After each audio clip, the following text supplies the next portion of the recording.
I was sitting at my kitchen table. I called my best friend and I was like, I can't believe it. I was trying so hard not to marry my father that I married my fucking mother. And it turns out, as so often we do, we marry usually the wounds of our mother and father.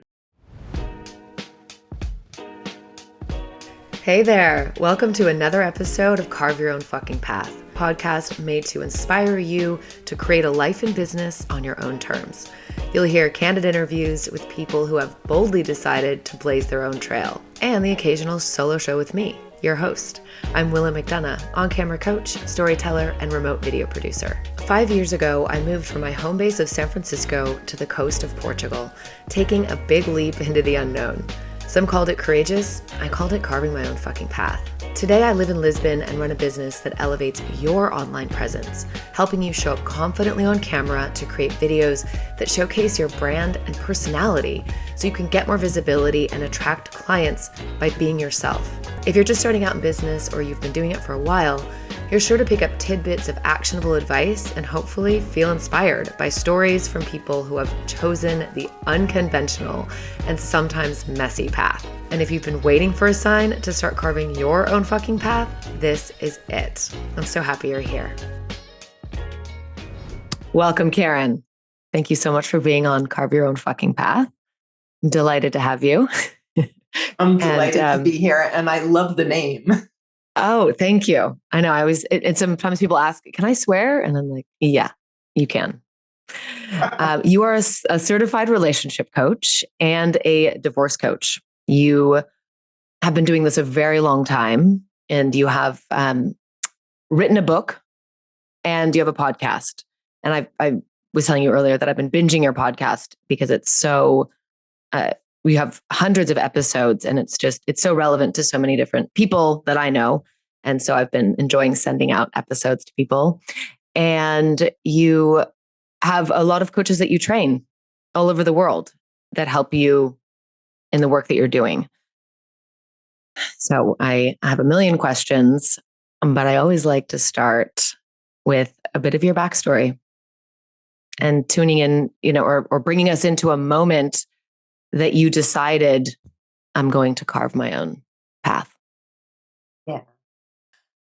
Yeah, I got divorced in 2006, but the journey before then was really lengthy. And I was looking at the numbers, and I think I was only married for 7 years before I started raising concerns, going to marriage counselors, really starting to realize that something was wrong. And when I started raising concerns with my ex, it got worse. It became a higher conflict situation. So it took me, I was on the fence for a long time. I think those who especially have children, but those who are deciding, should I stay or should I go? It's one of the most excruciating decisions to make. And it's not just your life, it's the life of the people that you've brought into the world. It's the life of the person that you committed to. And that was really hard. And so I tried and I tried and I tried and I got a therapist. And at one point, my therapist said to me, I kept saying, if I could just be clearer, if I could just articulate better. And she was like, Karen, you're crystal clear. If you wait to get clearer, you will never leave this relationship.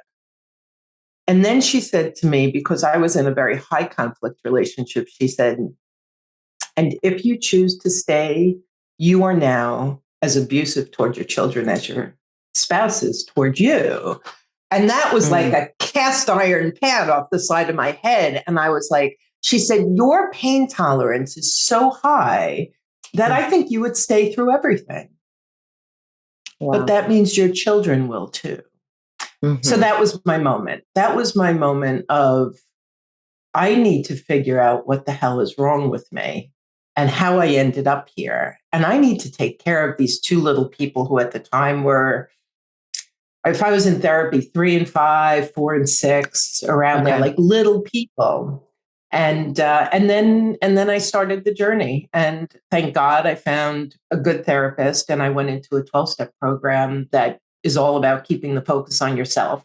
So the fact that I went into a 12-step program, my dad was an alcoholic, my ex engaged in some other substances. And for me, the program was brilliant because that keep the focus on yourself was the most important thing that I could do. And it changed my world. And it changed my world, and it informs the coaching that we now do. Okay. Yes. You have a 12-step divorce recovery program. So that's okay. That makes sense. It comes from that.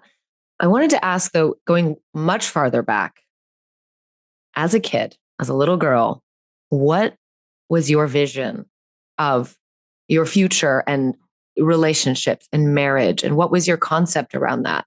Just curious. Yeah, it's so funny. I have two siblings. I'm the middle. I'm the monkey in the middle. And I was never going to get married, and I was never going to have children. And I'm the only one who got married, and I'm the only one who had children. So much. What do they say? We plan and God laughs. He's like, yeah, let's go with that one.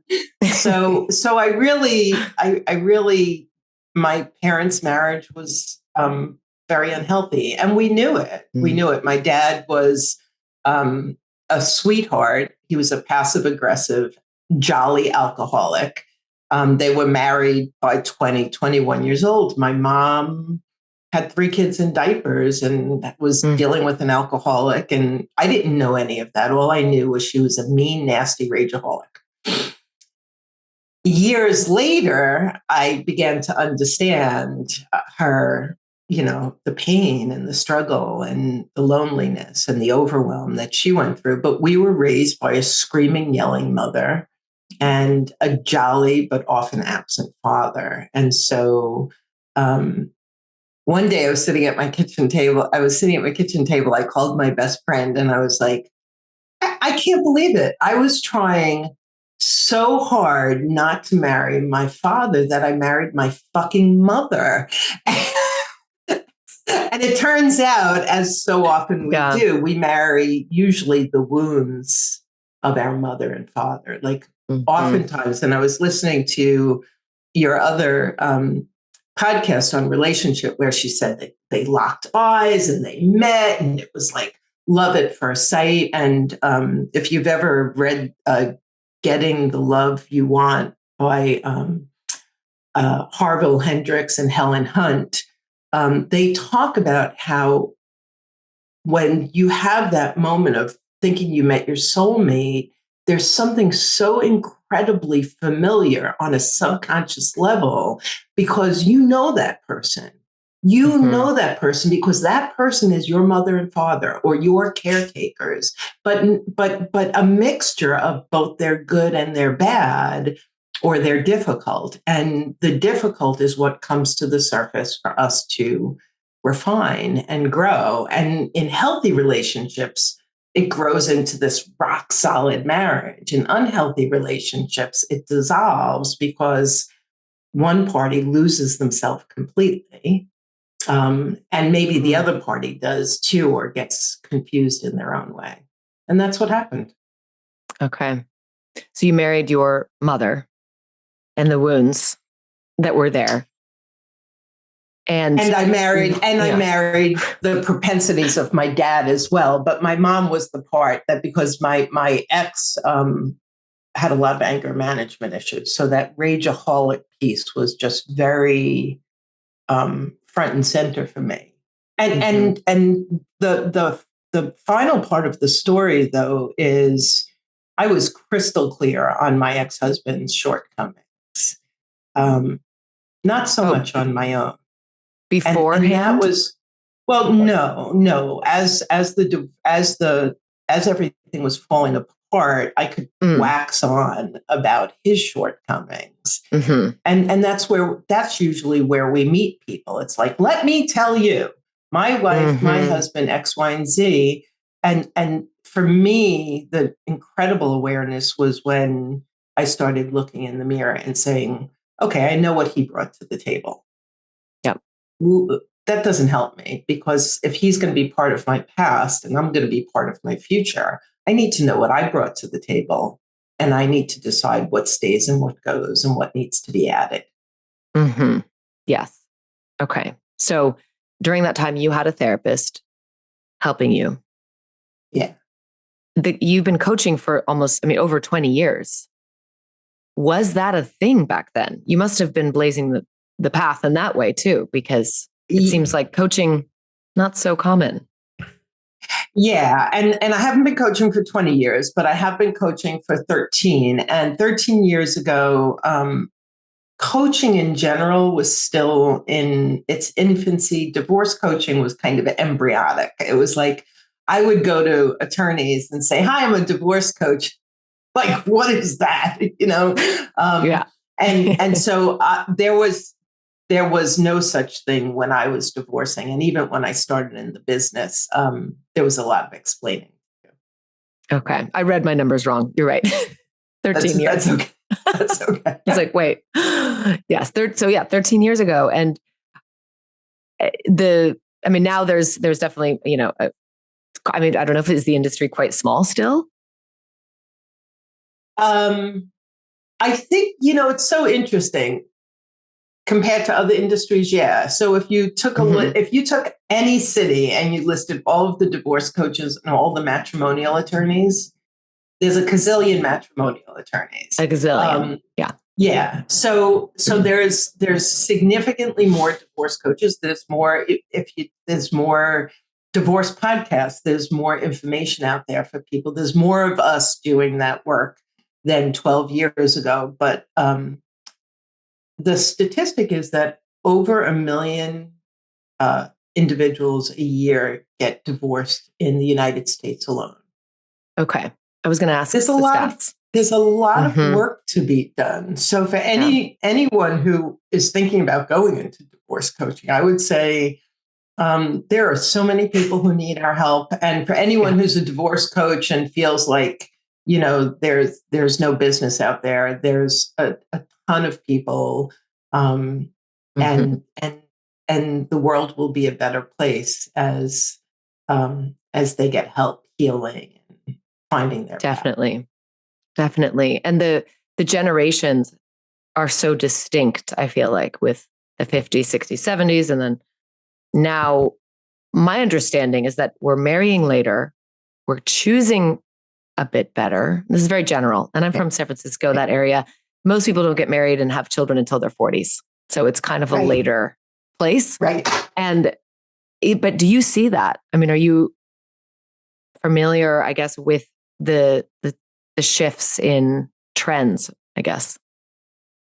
I was 34 when I got married, so I was hardly a young puppy. And that was part of my shame, was I felt like, wow, I left home at 19. I got married at 34. I had a lot of years as a young adult on my own. I should have known what I wanted and what I didn't want.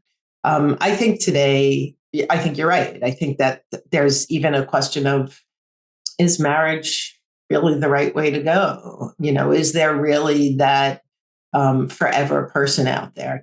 Is it possible to have a forever person? I think those are all good questions. At the heart of it, I firmly believe that marriage is a beautiful and brilliant thing. And when it dissolves, rather than feeling like you're a failure, there's an opportunity to believe that this was my path. This was going to happen. And when I cross the road there and I have to decide, or my spouse decides, right, to leave, there's the opportunity. There's the space where we can say, where have I lost myself? Where have things gone sideways? And what can I learn about myself in order to enhance all of my relationships going forward? And, I was thinking about the title of your show, and Carve Your Own Fucking Path. I think that a dozen plus years of doing this, I think that one of the things that I've seen the most is how so few of us are standing in our authenticity. So many people don't even know what that is. They don't know who they are.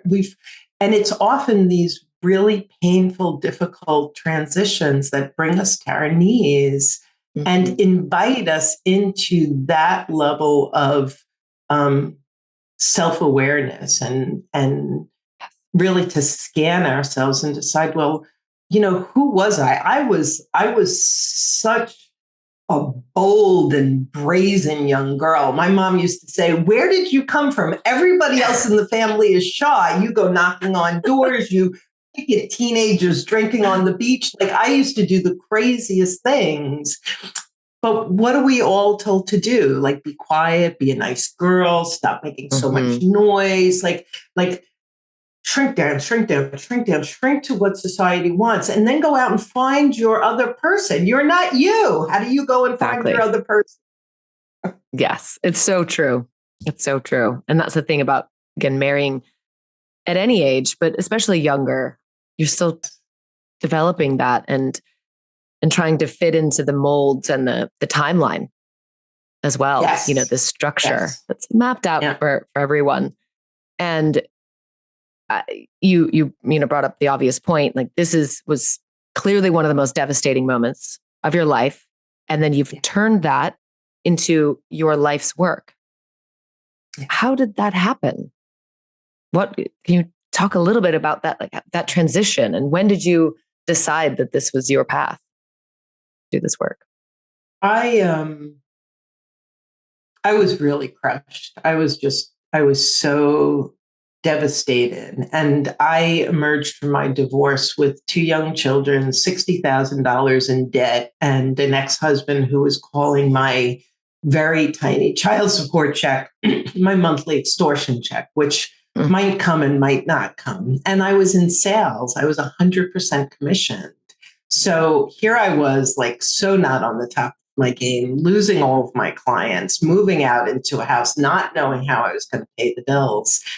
And I was raised Catholic, but I kept being invited to this Christian church. And so I went, and it really spoke to me. And I ended up sitting on the couch like every morning, just crying to God, saying, there has to be something other than commercial printing, selling commercial printing that you have for me, because you've brought me through this huge transition. You've given me this beautiful little home. I have these wonderful children, and I've grown so much. So there has to be something. And I found a life coach who was looking to barter, and he needed some marketing and some organizing, 2 things I was very good at. And I got to learn what a life coaching business looked like. And then I applied. And once I decided, and that was the big decision, it was like, I have no money. Can I invest another, let's say it was like 10 grand to go through a program? And my mom sat me down because I was asking for her help. And she said, so who hires you after you go through the coaching program? And I said, nobody. Nobody, Mom. When I get out, I have to build my own business. And she told me, I think you're being irresponsible. I think you're being naive. I think you're being foolish. But she supported me financially. And I just knew from the moment my prayer was always, God, if this is your path for me, I'm a little dense. So either blow the door open or slam it shut in my face. Like, just, can we make it very black and white? And the doors kept flying open. And when I went into coaching, which is all about helping people through transition from where you are to where you want to be, I was like, okay, I was 14 when my parents got divorced. I just went through this terrible divorce. It's a huge transition. And I just knew from that point forward, this is my niche. This is what I'm supposed to do. And I think I could do it really well. Mm-hmm. So just strong intuition. Strong intuition against evidence that was proving otherwise. Yeah. So in the beginning, there were many, as I would imagine with so many who start their own business, as a single mom, there were months where I thought, the spreadsheet doesn't work and there's no money to pay the bills. There's just no money to pay the bills. And every month, the money would come. Just enough money. Rarely additional money. Wow. But it was fascinating. I would get just enough clients. I would have just enough money. And then it started building. And then and I would, whenever I had an extra dollar, I invested it in the company. I thought and I think so many people who go into coaching and it ends up being like a part-time gig. And so people say, well, what do you think drove your success? And I knew that failure wasn't an option. If I failed, me and the kids would be on the street. Not an option. Mm-hmm. And that was really, it sounds like a slightly negative driving force, Willow, but that was it for me. No. Yep. That's in the belief in yourself and the work you were doing. This is very, very deeply personal work. It's not selling printing, material. So if in that way, it's like, this was your mission and there was no turning back. Sounds like. Were you still in the process of grieving and, going through your process while you were coaching? One of the things I talk about with my clients about grief is it surprises you. So here I was so tired of the relationship, and then I drove the divorce, and then the divorce was so long and expensive and ugly and unnecessary. I was not practicing what I coach now. I was angry. I was unforgiving. I was condemning. So one day I found myself sitting on the beach, crying my eyes out, and nobody was more surprised. And I was rocking back and forth, saying it wasn't supposed to be this way. And I was like, oh my God, like I'm still grieving. Like I thought I was so angry and so over it that there couldn't be any grief left. And yet once the dust settled, that part of me that had fallen in love with this man, that had brought these children into the world, really needed to say something to me, which is, it wasn't supposed to be this way. And of course, it was supposed to be that way, but the grief was there. And I think that there were waves of it. By the time I started coaching, they were pretty small, but grief is funny that way. You could be happily in another relationship and go to a wedding and like get teary eyed because of, your own wedding and how it ended up. And so, I think that we have to be really, really honoring of those moments and we don't need to understand them even. We just need to let them be. Mm-hmm. Very good advice. Instead of judging it. I hear this too. Yeah, I'm a failure or I'm over it. It's like, we try to talk ourselves into these things rather than just being and letting it come up and then release. Yeah. I'm curious, people that have not been married or that are going into a marriage, what is your advice on a conversation or something that you need to know before? I just did a whole series on healthy romantic relationships, and every guest was phenomenal. And one of the guests was a woman named Susan Scott. I knew her because she had written a book called Fierce Conversations, which I read early on in my career and highly recommend. She had gotten so much feedback. She wrote another book called Fierce Love, which just recently came out. And she made a statement in our interview that like completely took me. She said, Karen, the conversation is the relationship. I like that. And when I think back to the conversations I had with my spouse, it was the relationship. And so I would say to those of you who are falling in love and thinking about getting married, respect is foundational. You'll have that now. You have the chemistry, you have the, oh my God, this is my person for the rest of my life. Look at the conversations. Is there something that you're not saying that you want to say? Are there topics that haven't been brought up because of fear or discomfort? If you're going to spend a life together, are you talking about money? Are you talking about sex? Are you talking about kids? Are you talking? And I think that what I would say is it's a great book, Fierce Love. If you're interested, look at your conversations and make sure that everything that's important to you, you're talking about, and that authentic piece. Are you showing up as you? Are you swallowing something because you don't want to upset the romantic moment? Are you not bringing something up because you're afraid of hurting his feelings? Like, are you being authentic in your voice, in your word, in your conversations? And I think that that's a great guide for people who are falling in love. That's really good. What about when you talk too much and process too much?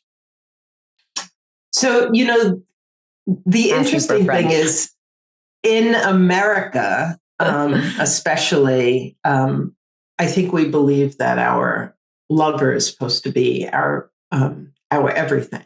And it was, why am I forgetting her name? Eat, Pray, Love. Elizabeth Gilbert.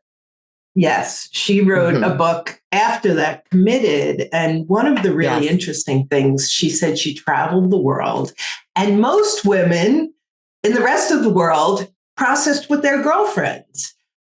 So the 20,000 words a day that we say, we do that with our girlfriends. And then you bring to your lover the Crib Notes version. And it's not that black and white, but I do think that if you're an external processor, I had a couple I was coaching, he was an internal processor and a spinal surgeon. This is a guy who had to make decisions like on a snap.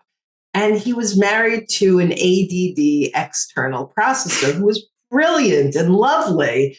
Simply, their communication styles had them judging each other so much. She figured he doesn't want to tell her what he's thinking. And he's thinking, could you make a freaking decision? Every time you talk, you're saying something different. So communication is such a big thing. And if you tend to be an external processor and you need to talk a lot, it doesn't all have to happen with your partner. Okay. I needed to hear that. I'm an external processor.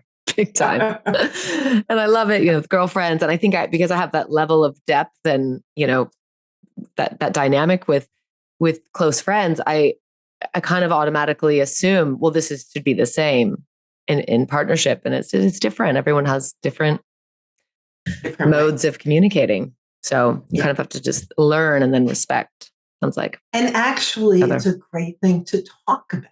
It's a great thing. Like, so if you and your partner, if you're getting the sense that he's like, all right, Willow, bring it up. Have a conversation about being an external processor. Have him talk about how he processes. It's actually everything brought to conversation can bring love and light. Everything brought to conversation can bring love and light. And if it doesn't, if it brings condemnation or criticism, then that's good information, isn't it? Yes. Not something to walk away from. Don't not do it because you're afraid of that. Do it because you're afraid of that. Because if what you get is something that doesn't work for you, it's always good information. And then you can make decisions based on that. Right.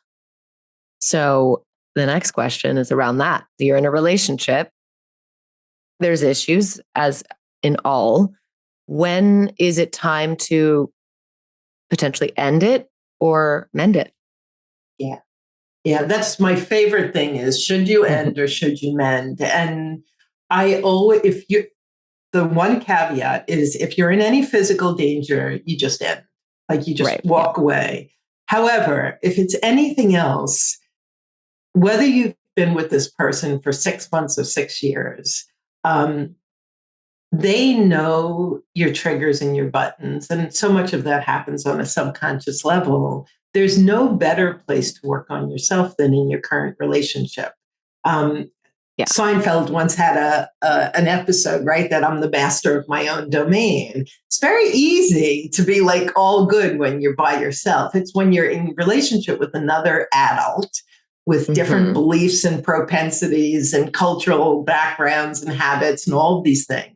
So if you're thinking about, should I end or should I mend?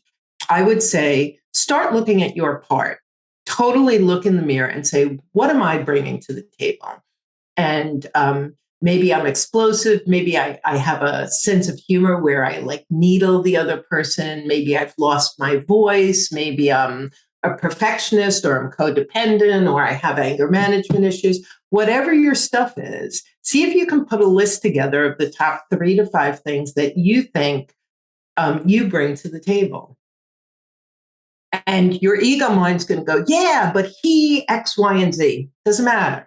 Doesn't matter. We're not in 12-step program. One of my favorite things that I learned was keep your side of the street clean and don't be crossing the street and sweeping his side. That's not your business. Even if he's your partner, your husband, it's not your business. Keep your side of the street clean.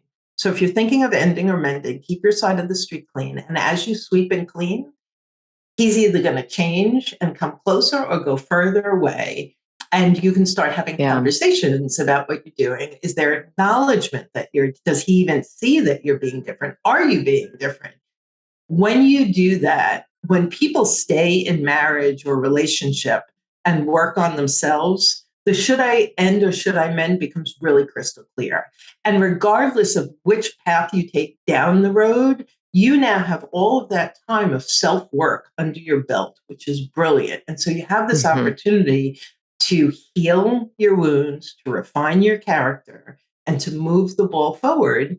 And if it turns out it's not right, cool, you're better off. And if it turns out it's right, even better, because now you're mending the relationship too. That's great. Yeah, keep your side clean. And what about suggesting that the other person clean their side of the street? Well, so if you say it once, you're sharing a perspective or information. If you say it multiple times, you're trying to control.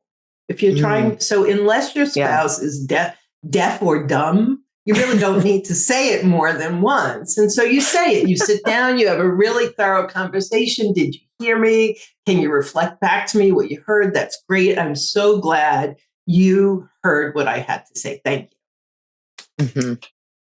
Then sit back, work on yourself. And because what are the possibilities? What are they going to say? I forgot. Okay, that's good information. What about I'm scared? I didn't think you really meant it. I'm scared of doing my own work. Okay, that's fair. So if somebody's scared, then the careful thing here is you don't want to be your spouse's counselor. So if they're scared, but they want to do the work, then I would say ask a couple of good coaching questions.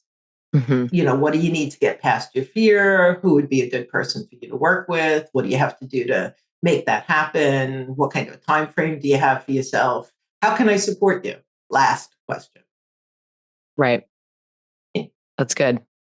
There is divorce, let's say therapists, right? Yes. And then coaches. Could you just quickly give, for people that might not understand what coaching is exactly, potentially the difference between a coach and a therapist? Because I find that sometimes the fear is around digging up the past and, where traditional therapy is quite that way. And coaching is. And it's a great question.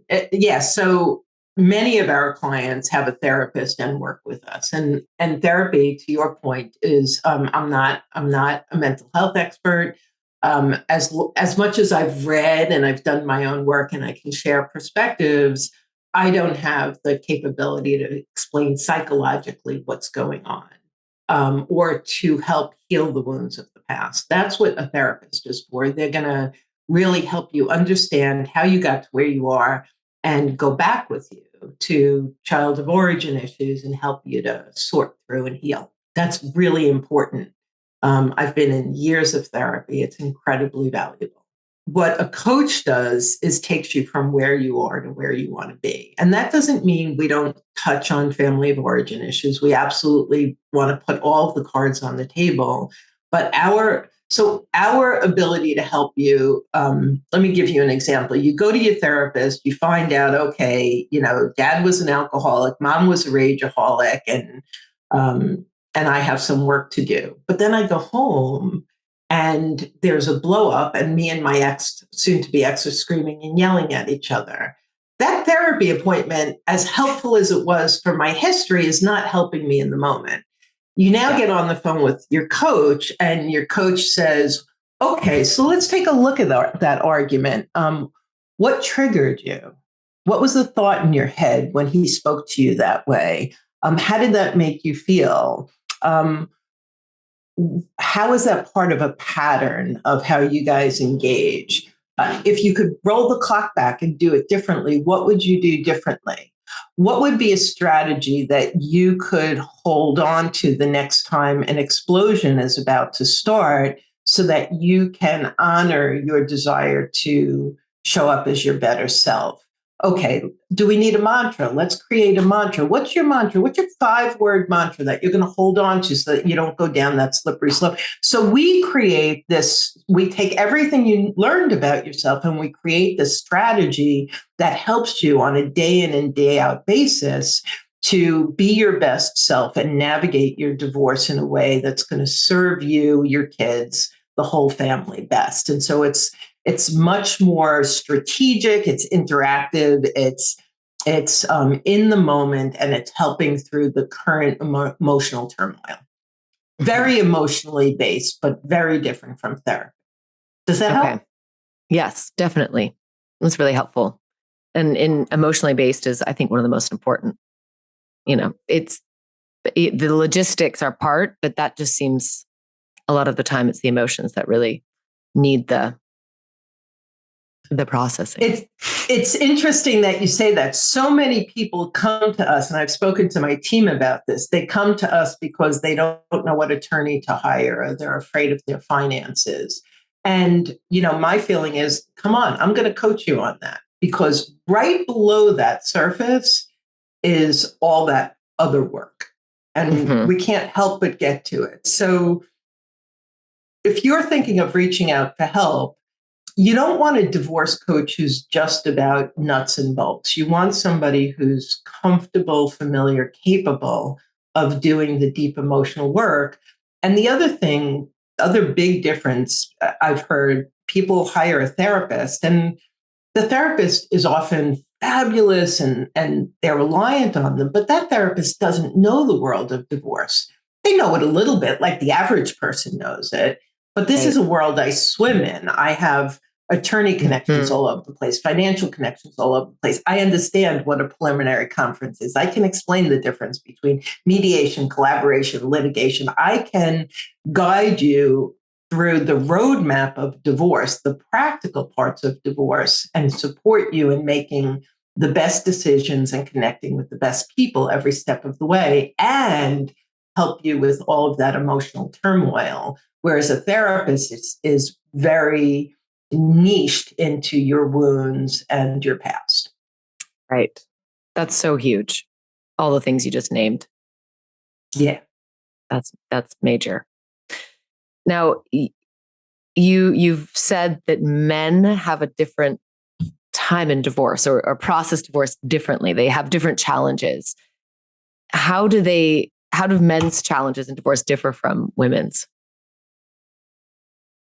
Well, the first thing I'm going to say is we have more in common than we have different.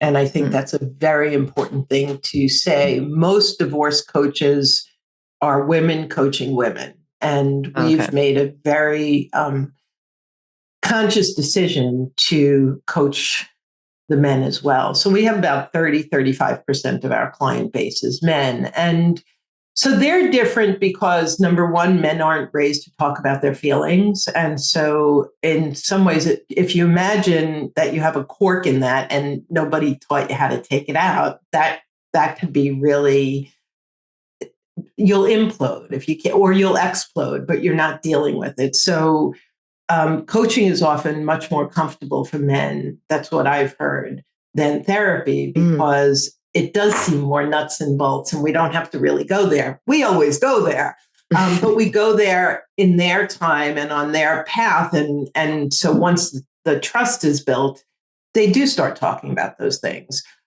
Oftentimes, and this is by no means always the case, but I do think that we still have men more as the primary earner.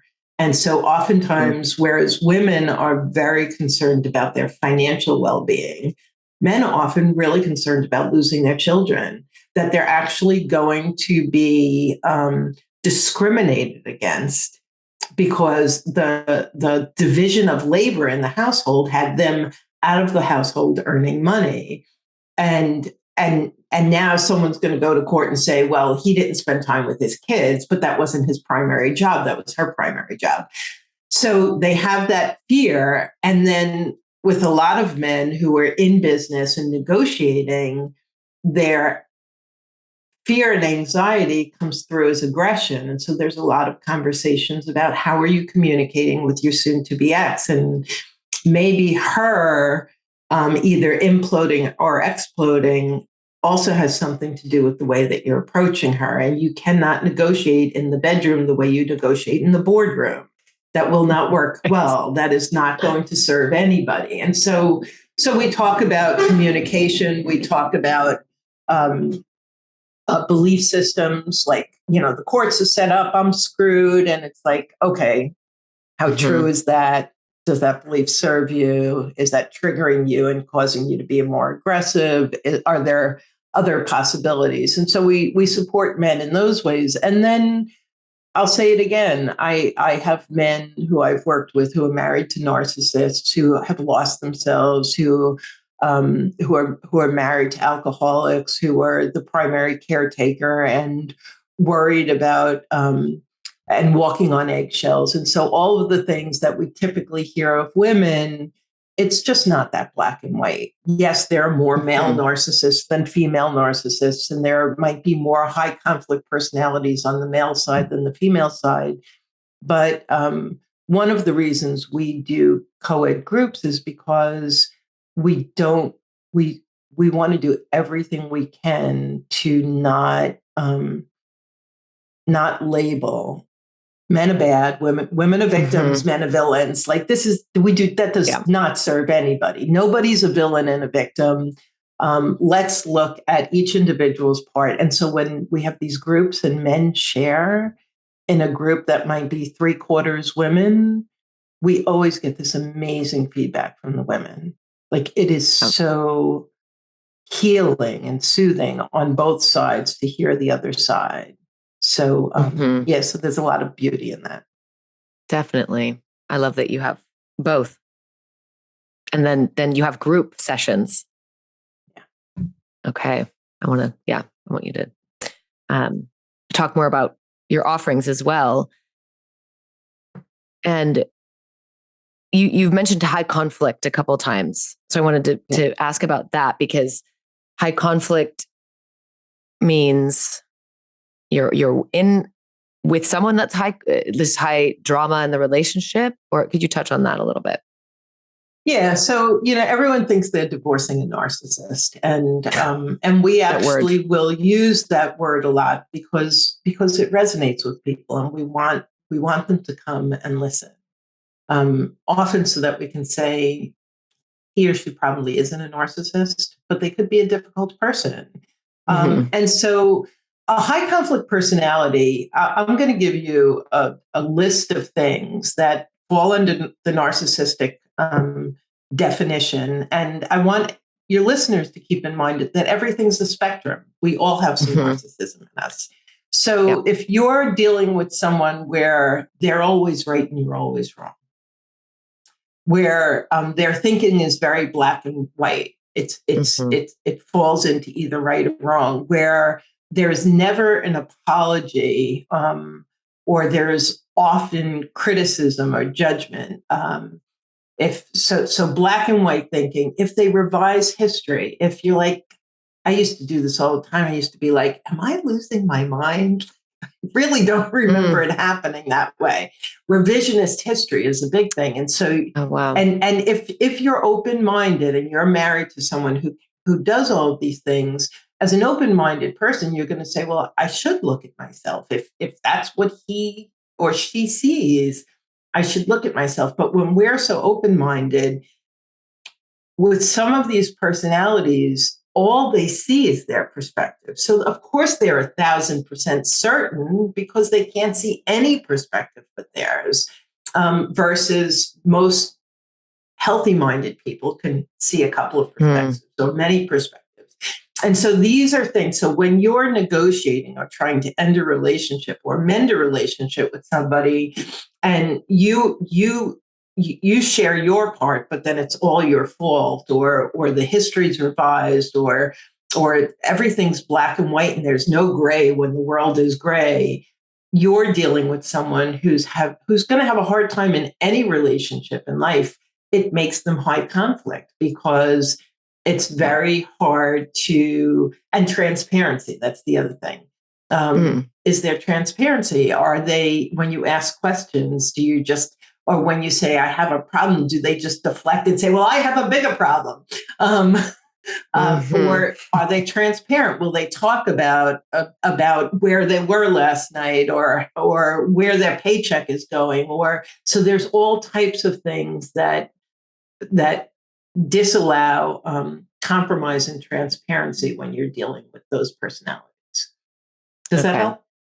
Definitely. Yes. And narcissism, it's thrown around all over the place. It's become, I don't know why, but a label that is, I think, used too often, because it's quite a diagnosis, isn't it? To be labeled that. So that's good to clear that up, I think. And I think it's very important. This is kind of a submission of mine. Anybody out there who is on the narcissistic spectrum, who does have borderline personality disorder, who is on the autistic or the whatever spectrum they're on, they didn't ask for it. They did not ask for it. These are not people who thought, I want to wake up mean, ugly, and displeasing every day. That's not where they came from. These are human beings that were born, and either it was their DNA or their socialization, their parents and their parents' issues that created them to be this way. And so if you've been abused by someone like that, take care of yourself, set strong boundaries. And now might not be the time to find compassion. I never thought I would find compassion for my ex. I have such deep compassion for him. He lost his marriage. He lost his relationship with his children. He doesn't see his part in it. He blames the world for all of his misgivings. It's heartbreaking to see a man who, in his heart of hearts, is not a bad person, but who has disordered thinking and ways of seeing the world. And so if you have these people in your life, set firm boundaries and take care of yourself, and see if you can find a soft spot in your heart to have a little compassion for what they're going through, because they didn't ask for it. Mm-hmm. And then you're releasing that from yourself. Again, like the letting go, forgiveness, and all that. That's huge. Yeah. Instead of, I find so many of the advice is just so, it's like equally negative. Yeah. And kind of demonizing these personalities. Yeah.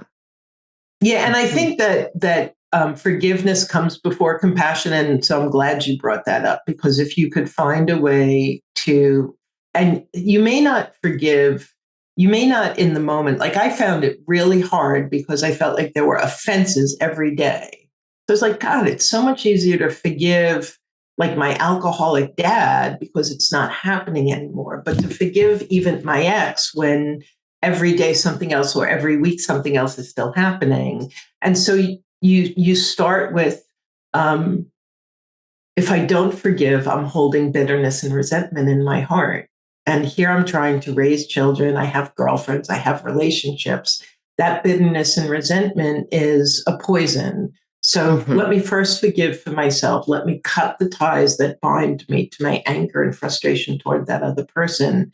And then that will invite in the softness of heart that over the course of time can turn to compassion. And I'll say it again, boundaries with these people. They're not bad people. They're not evil people. They are displeasing to be in relationship with, and it's your responsibility to protect yourself with boundaries. Boundaries, the biggest topic. Could you give us an example of a boundary and how to set one? Because I find that that's a bit confusing. Yeah, I love talking about boundaries. I'm going to give a quick 101 because this I think is so important. Yeah. Before you protect yourself with a boundary, it is vitally important to understand boundaries for ourselves. And so, what I often find when I start speaking to someone is he made me feel and she made me do. Yeah. That is a broken boundary. Nobody can make me feel. Willow, you could say something and I could walk away and go, wow, I feel really insecure about this thing. That's about me. Willow didn't make me feel insecure. Willow said something that helped me notice that I have some insecurity to work on. Willow didn't make me yell at her. I yelled at her because I had a reaction. I need to own it. So the first boundary rule is own your thoughts, own your feelings, own your actions. They're yours. And no matter what the other person does, I raised my kids on this saying.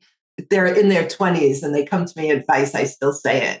Don't ever let somebody else's bad behavior determine yours. Mm. Oh, that's a good one. Oh, he made me do that because he did. No. It doesn't work that way. And then with protective boundaries, it's a two-step dance. Most people can figure out the first step. The second step, they often get wrong. So the first step is, I'm going to use one that I used all the time. My ex-husband, I called him a serial monologuer. I didn't have to be part of the conversation. He would just talk. And so he'd get on the phone, and whether he was happy talking or angry talking, he would be talking, and I couldn't get him off the phone. And so I would say, so I started saying I had a coaching appointment. It was a white lie. John, I gotta go. And I got to the point where it felt so bad the first time, but I said to him, I'm going to say it one more time, and if you don't stop talking, I'm going to hang up on you. I have to go. And he kept talking, and I hung up the phone. And I felt terrible because I don't hang up on anyone. Who hangs up on someone who's in the middle of a conversation?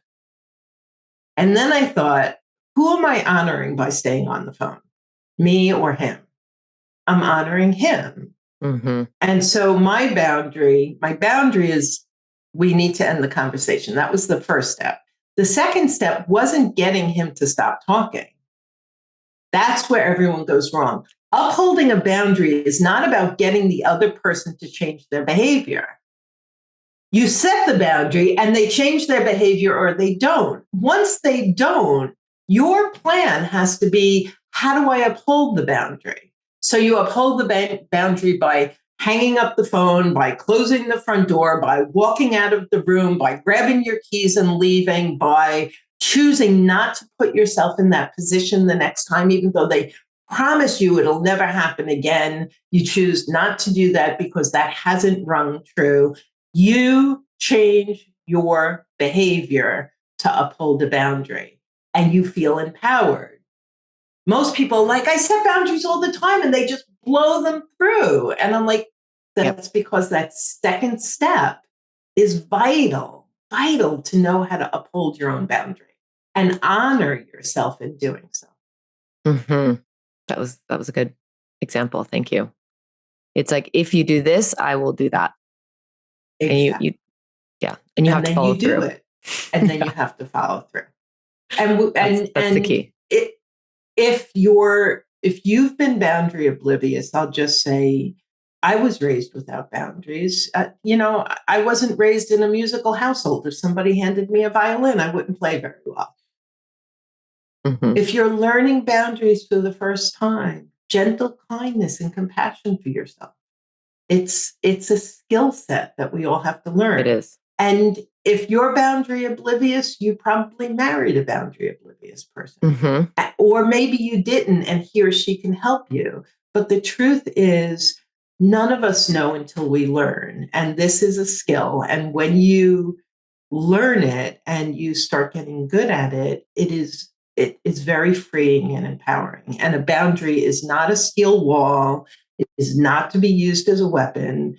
A boundary is pliable. It's like a garden gate. You can open it and close it as you so choose. And you use it as a protection and to honor yourself. and you uphold it. Mm-hmm. Exactly. You can never let the other person or blame the other person for Because crossing because it's on you.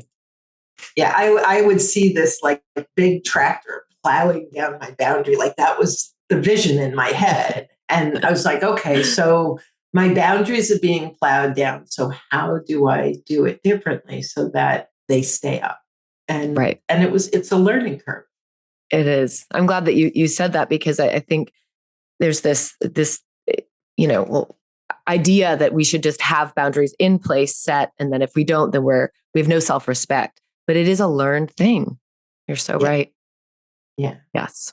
Yeah. And I would say with anything, almost anything that we talk about, if you feel like you're not good at like this thing called life, any skill, anything that someone else is like, what's your problem? You should know. Kind, gentle, compassion. When we look at everything we did learn that we didn't really need that much, and then you think of like all the things we wished we had learned. I mean, and if I could just get a little bit on my soapbox, everything you're learning, you pour it into your kids. My kids in their mid-20s blow me away. They are so much more emotionally intelligent, articulate, boundaried.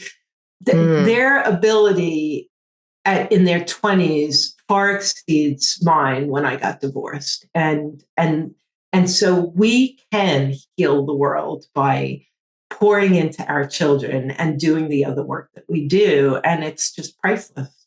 Mm-hmm. Well, that leads me to one of my last questions. What are you most proud of up until this point? I'm most proud of my children. I mean, for all the work that I've done, and I'm tickled about the journey that I'm on. At the end of the day, bringing human beings into the world, raising confident, strong women, articulate, heart-centered men. I am overwhelmingly proud of the human beings that I've had the honor to support into their adult years. Yeah. Mm-hmm. Yeah. So you have a boy and a girl. I have a boy and a girl. Mm-hmm. Yeah. Nice. My son just turned 26. My daughter will be 24 at the end of the year.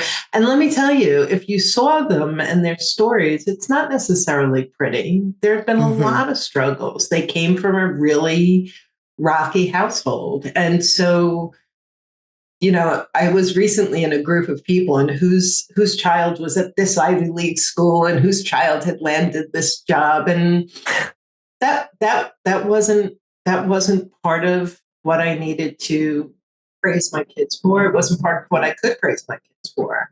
And yet I sat there and I thought, wow, one could feel very insecure in that community of people. And I just thought, I am hands down 1,000% proud of my kids and where they are. And they all have and I tell them all the time, it's like, do not compare yourself to your friends. Your journey is yours. You've been created and you have a destiny on this earth. And you are incredible and capable, and there is no comparison. Mm-hmm. It's beautiful. Yeah. And they've seen you in your journey. And that's the thing, is it's all this modeling, this path that you've chosen. And I want to commend you again for the work that you're doing and bringing it to such a large scale. Again, your podcast is reaching so many people, and your book and the other coaches. And this is such powerful work that is so necessary. So thank you for bringing this. Thank you. And we feel so honored for what we're able to do. It's really a gift. What are you most looking forward to right now? So I just turned 61 a couple of days ago, and this year was a very big year for me. I lost my mom this past year, and I landed back in New York. And my kids used to be 1,000 miles away from me, and that now one lives across the street, and the other one's a half hour away. So nice. I am looking forward to this next chapter of life where I get to delight in watching my children find their way, And I have the openness and freedom to invite a partner into my life, which is something that I am absolutely certain is going to happen. And Awesome. I want to play more. I want to totally enjoy building my business. And for me, adding more leisure, recreation, and play into life is very important to me. And so I moved by the beach and I got a puppy, and me and the puppy walk on the beach, and I ride my bike and I swim in the ocean, and I'm building this next chapter and pretty excited about it. Sounds great. And you're in New York. I'm in New York, and there is a gorgeous Atlantic Ocean in Queens, New York, and I'm a block from it. Amazing. Most people don't realize that. I was trying to think what beach you were going to. Okay. That's very cool. And where can people find you? I'll link all your things. For asking. Yeah. Yeah. So the company is Journey Beyond Divorce. And for those podcasters, we have a podcast, Journey Beyond Divorce, with series. We have a high conflict series, a high net worth series. We have coaching from the Mike JBD Team Talk series. And we also have a Voices of Celebration series where clients talk about their worst fears never coming true and what their life after divorce looks like. So definitely check that out. That's great. And then I have a free offer, if I could. Definitely. Yes, please. So we've designed something that we call a rapid relief call. And it's a 1-hour coaching call on the house with any of our team members. And so often when people resonate with what I'm talking about, they kind of need rapid relief. They're up to their neck. They don't know which way to go. They don't know the right support. And so our rapid relief call gives you an opportunity to work through any issue you want and to find out if any of the various programs or one-on-one coaching that we offer would be a good fit. And so rapidreliefcall.com is the link, and you can go and book your free call. I will link that. That's amazing that you do that, because it is in those moments where people reach out, or they wait until that point of, crisis, let's say. So I think being able to have that opportunity to speak to someone is really very valuable. Yeah. Yeah. And it's our way of giving back, and we love it. So that's great. Karen, this was lovely. Thank you so much. Thank you so much.